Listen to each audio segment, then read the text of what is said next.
Hello, hello, hello. Welcome back to the podcast. You're listening to Under the Sun with Tony Iman. Thank you so much for letting me into your ears today. I hope you're having a fantastic start to your week or just a fantastic day wherever and whatever time you're listening to this episode at. I have been gone for a little bit and I have a lot of logistical updates to give. So please try to listen to this to the end. You might have already seen them in the visuals. But yeah, I don't want to take up too much time talking because this is less of a topical episode and more just relaying information, talking about the future of the podcast and what I've been up to the past 2 weeks, and just some changes that are coming up based on the direction of life. I invite you all to reflect on your past week, or in this case, the past 2 weeks, whatever that looks like for you, and how have you been feeling? How have you been doing? Try to think about what has been bringing you joy. Highlight that.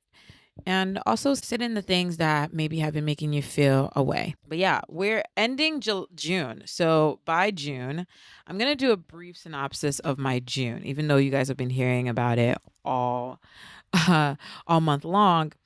June was so cool for me. June was my first real post grad month. And it was a combination of finding my feet and really diving into what is going to be the longest period of pure break that I will have in the next year or two as it stands.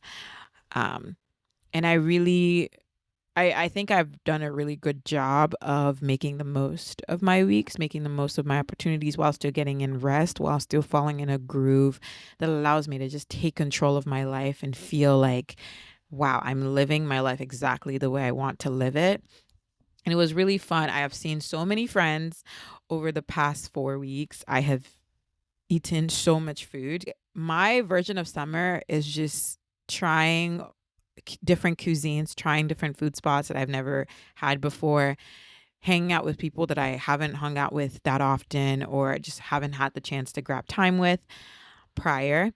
And and it's really in, I don't want to say the mundane because it's not necessarily ordinary to just be able to like pick up and go or like travel to another state or like just book a reservation multiple times a week just because you want to try a new spot. Like that in itself is a privilege and I'm so grateful to be at that, to be in that space. But it's really in those moments where I'm like sitting, eating food, breaking bread, fellowshipping, whatever you want to call it, that I've found the most joy. And then I feel like, wow, this is shaping up to be such a great summer. And it's only just begun.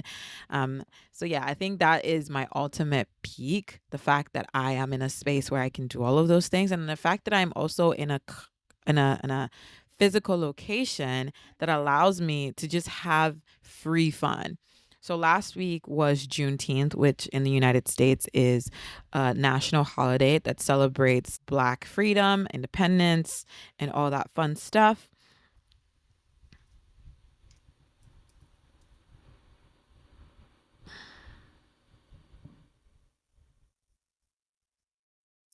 It is to commemorate the end of slavery in the US. And while I am not a Black American person, I'm of African descent.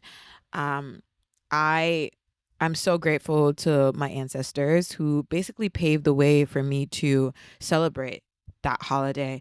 And so I really wanted to tap into it this year. I think I've never really taken it seriously also because a closer um person within my family's birthday is on that day. So it's typically really about the birthday rather than the holiday. But this year, I really wanted it to be about both. And I really wanted to dive into what is the Black American Juneteenth experience. So I told myself I am going to go to a quintessential Juneteenth celebration. And that I did. That was, I mean, honestly, I feel like it's definitely one of my highlights. It's not the only highlight, but it's definitely up there, top five for sure. I spent the day early in the morning with, some family. We had a barbecue, celebrated birthday, graduations, all that fun stuff.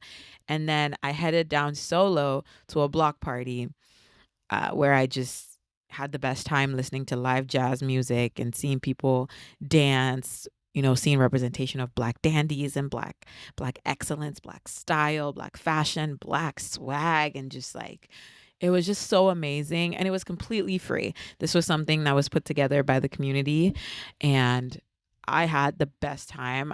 It was giving inclement weather, but I think God saw that I really needed that, and the rain passed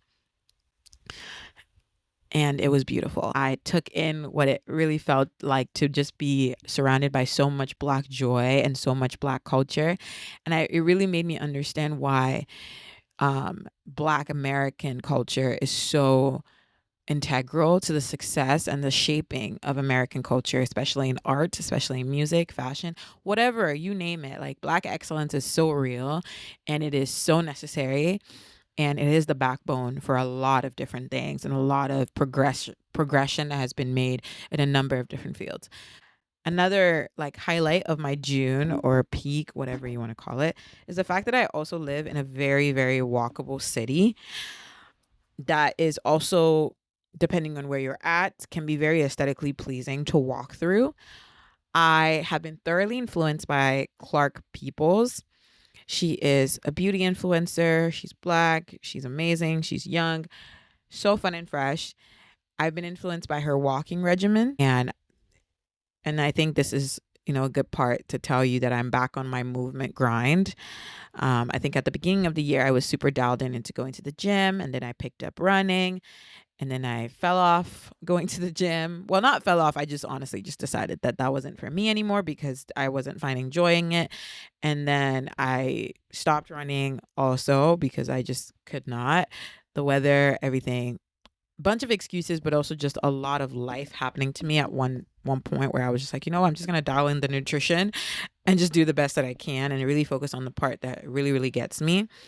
But now that I'm starting to get a handle, or at least feel like I'm getting into a really comfortable, sustainable, healthy portion of nutrition, I'm back into my movement. So I'm back into running, but I love to switch it up. So I've also excuse me. I've also taken up long distance walking, and this was thoroughly put into my head by Clark Peoples. I enjoy walking. I'm the type of person that it's like, oh, if it's like 30 minutes or less, I will walk. Like, it's not a big deal. I don't feel like it's too much.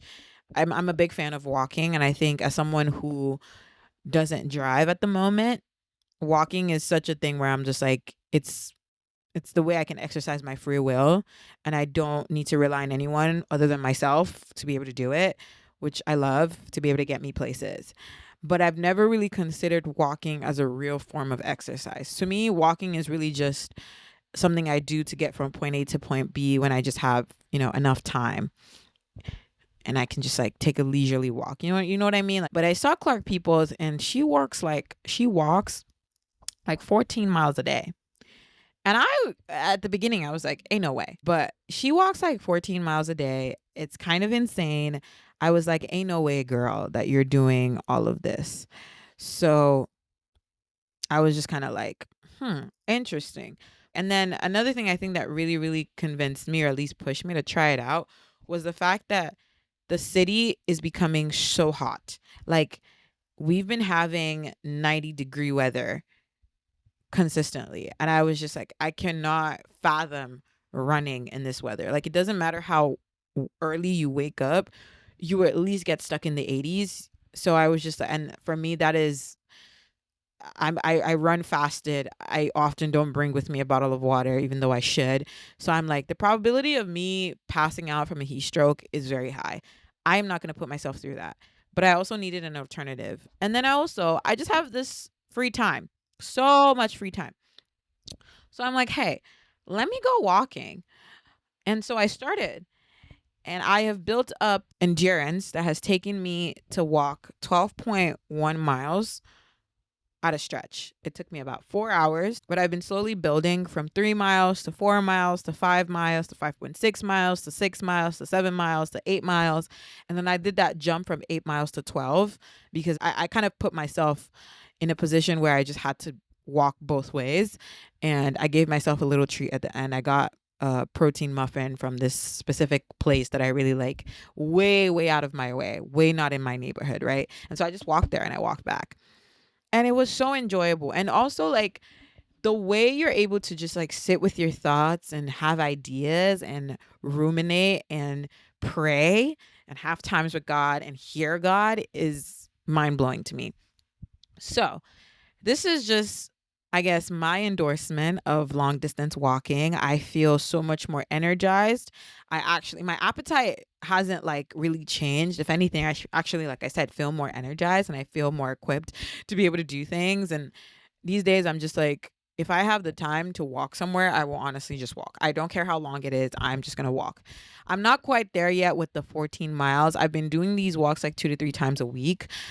I mean, if time permits, I genuinely want to walk like 4 to 5 miles every single day. It's just something that I really want to continue doing and fitting into my week as often as I can, and honestly build up to that 14 mile, 20 mile endurance where you can just like do basically a marathon, but like with walking. And obviously, the more you walk, the more your pace gets faster. So you're cutting down on time the more consistent you are. It's literally like running. It's just low intensity training. But I've really been loving it. I haven't seen like any particularly mind blowing results in my physique, but just the way I feel is enough for me to endorse it and to continue doing it. So I guess I'll continue to update you guys. It's not boring at all, honestly. I just put up a bunch of playlists. I use that time to call people. I use that time to pray. I use that time to ruminate on certain ideas that I want to tap into or execute. And honestly, it's during those walks that I have had the most inspiration to bring forth all of the updates that you see with the podcast now. And so I'm going to walk you through it really quick. The first thing you may notice is that we have a brand new logo. So freaking T. I do want opinions on it, but like, if y'all don't like it, low key, it's not getting changed anytime soon because I already put it up and I like it. But I definitely want to hear thoughts because I did design the logo all by myself. I think it's definitely a step up from what I had before. I think it definitely looks a lot more polished, sophisticated, minimal, very me. And I definitely want to walk through like some of the elements that you might see on that, or not that you might see, that you do see on the logo. Obviously, you have under the sun in black, and you have the sun rays, just a little reference to the sun. And I chose these coloring because I think it's very minimal. I can play with it a bunch. If ever one day I decide to do merch, I think it's just something that's very clean and versatile and that we can do a lot with. And I really like just like the pink reddish detailing because I think it allows those particular words to stand out. Obviously, you have the mic because I'm always yapping, and that's really just how this podcast is born continually, month after month.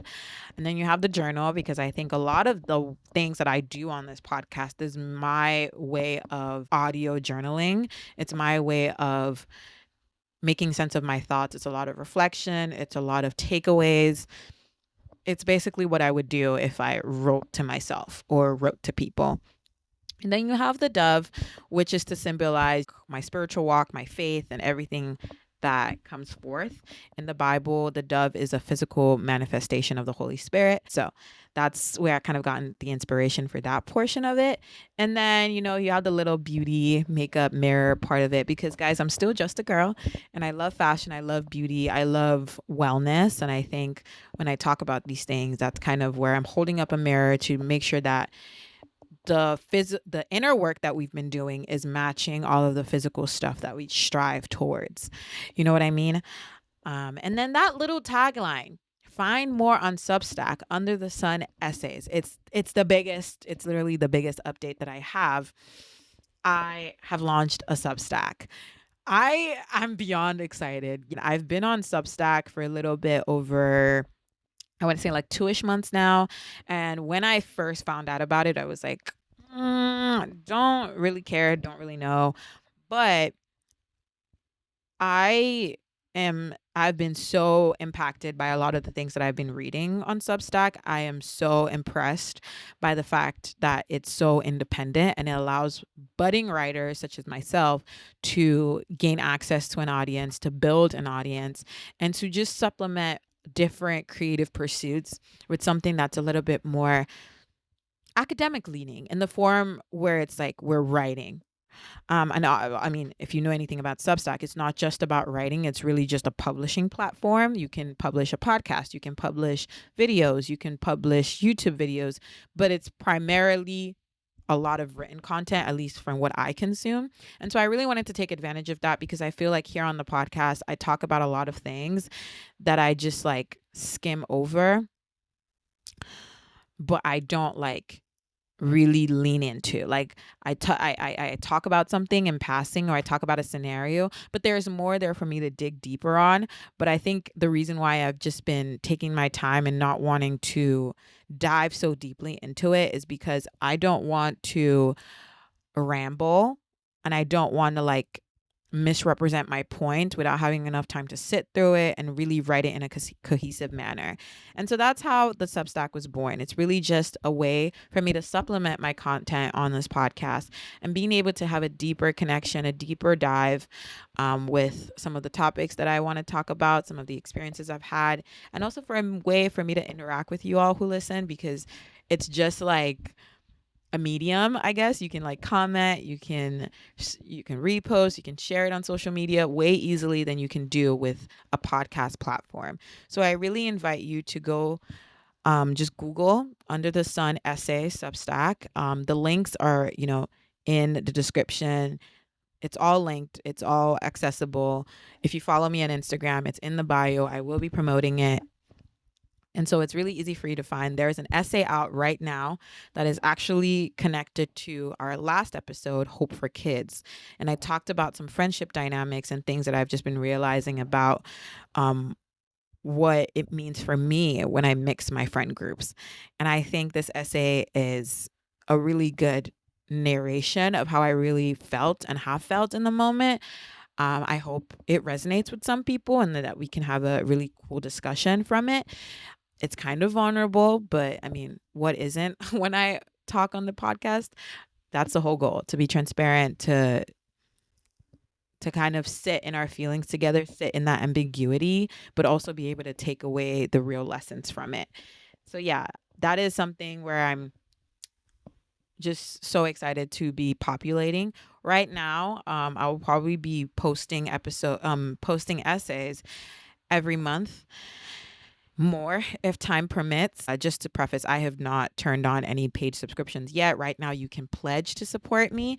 And if I do turn on those pledges, or if you're just a pledge supporter and then you end up paying, which is a way that you can support me monetarily, you will have access to bonus content that will probably be like a community group, or just like more specified essays or audience generated content. I want to hear if you guys want me to write on specific topics, if you want to write to me and have me give advice on certain things. The possibilities are endless, to be honest, but this is the launch. It's launching today as of Monday, June 30th. It is out. So we're going into the month of July with this new medium that we can interact and just have more connection and more discourse and more reflection and all the things.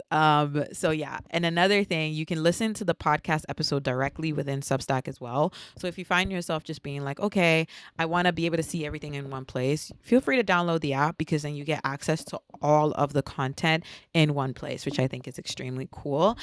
I also, big update, have now my podcast available on YouTube to watch. I will also be linked down below for you to explore. You can share, you can stream, you can do all the things. And with YouTube as well, I'm pretty sure you can comment and like. So there are so many ways for us to continue to remain connected and just do all the things. The podcast will shift to a new publishing schedule. I will be uploading episodes bi-weekly because, like I said, life is happening. I'm starting a job and all of those fun stuff. So I really want to make room for myself to show up as best I can in all of those areas and not sell myself short.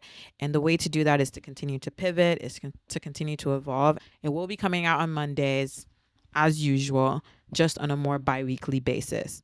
And again, if I ever have the time, the urge, whatever is left in me to give to supply more content and to talk to you all, I will. You might get a bonus episode here and there.